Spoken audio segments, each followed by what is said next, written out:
Muito obrigada, Sr. Presidente. Cumprimento a si e, naturalmente, o Sr. Ministro e a Sra. Secretária de Estado.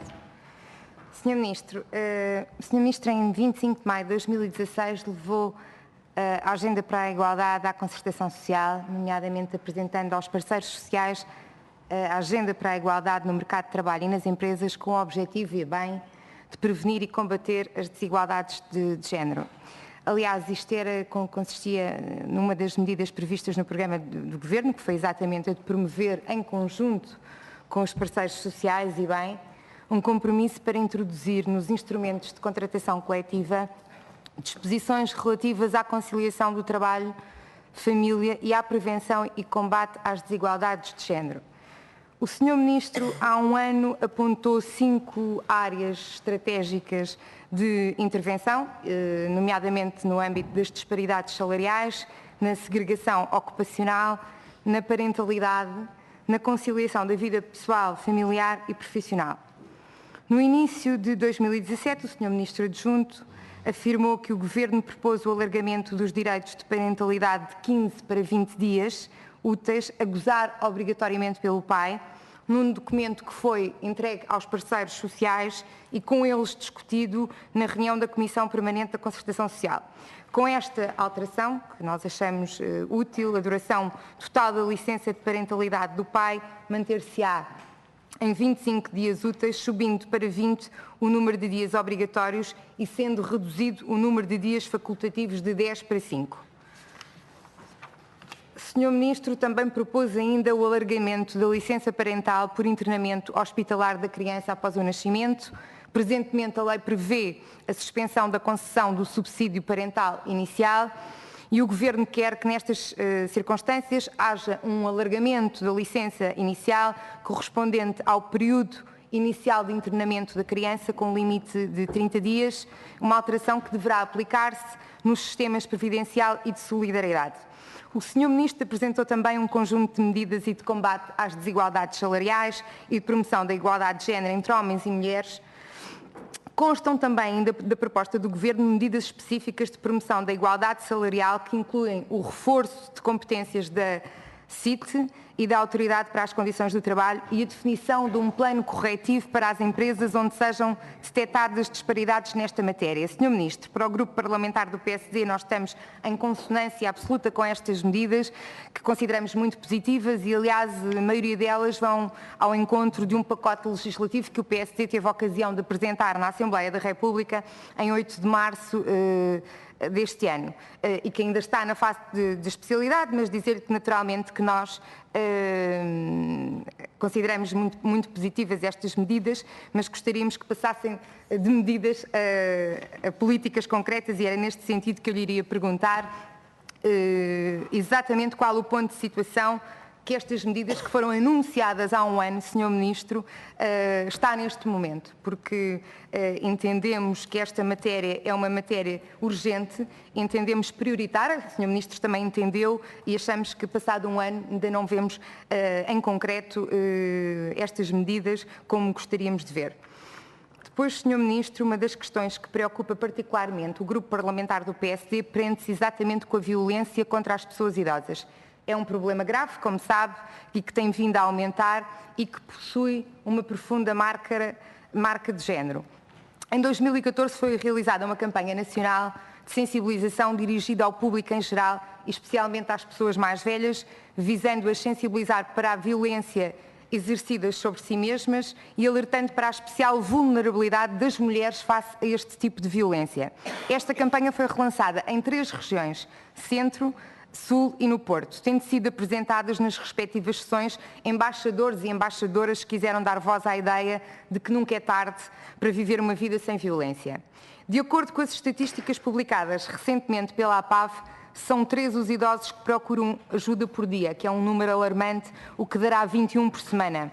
Um total de 8.578 desde 2013. O Sr. Ministro, estou em crer que também ficará preocupado e alarmado com estes números. Ainda para mais porque a maioria das vítimas são mulheres, cerca de 80%, E a violência exercida com mais frequência é a psicológica, que é aquela que não se vê, em que a vítima é permanentemente diminuída e sente que já não tem qualquer capacidade, principalmente poder de decisão, que não presta, que não tem valor e sente-se inútil. Os agressores são sobretudo os filhos, o que também é um número que nos causa grande perplexidade e preocupação, os netos e os cônjuges.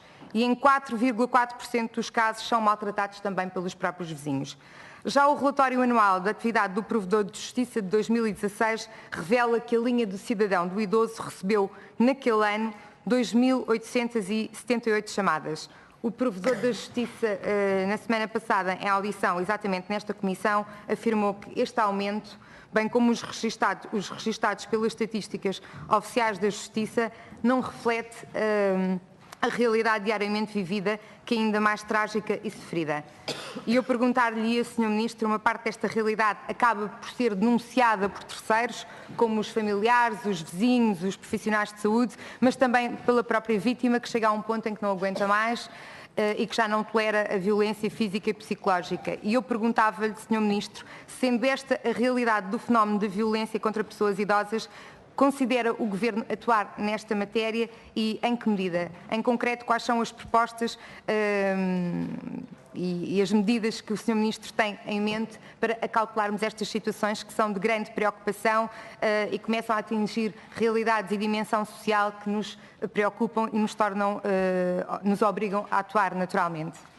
Depois, Sr. Ministro, também ouvi relativamente aos refugiados e nós temos particularmente uma preocupação nestas matérias e eu iria aqui perguntar-lhe relativamente aos movimentos secundários.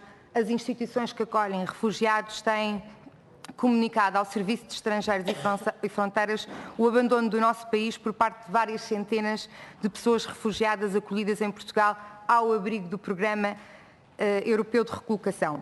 Perante esta situação, o Governo tem vindo a público, reforçado várias vezes a ideia de que as pessoas são naturalmente livres de sair de Portugal para países terceiros, mesmo ficando em situação ilegal a partir desse momento.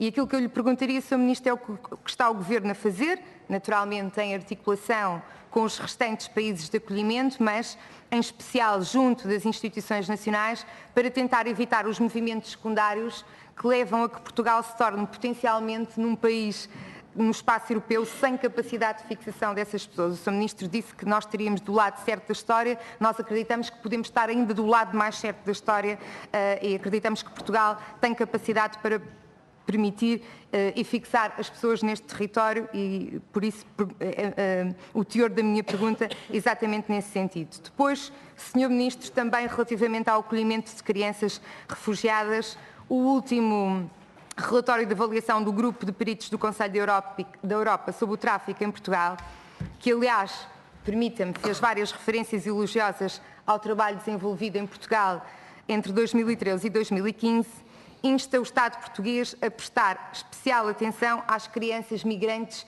não acompanhadas e ao seu desaparecimento destas instituições. E, em especial, que as autoridades portuguesas devem prestar apoio ao nível da habitação e da educação e devem igualmente garantir que há uma monitorização da reintegração das crianças a longo prazo, tentando encontrar famílias de acolhimento, por exemplo. Aquilo que eu lhe perguntaria, Sr. Ministro, é o que é que o Governo está a fazer para resolver este problema, classificado pelo Grupo de Peritos do Conselho da Europa como matéria carecida de ação imediata e, naturalmente, por isso, prioritária. Depois, Sr. Ministro, já várias vezes eu coloquei esta questão aqui, mas vou voltar a colocar.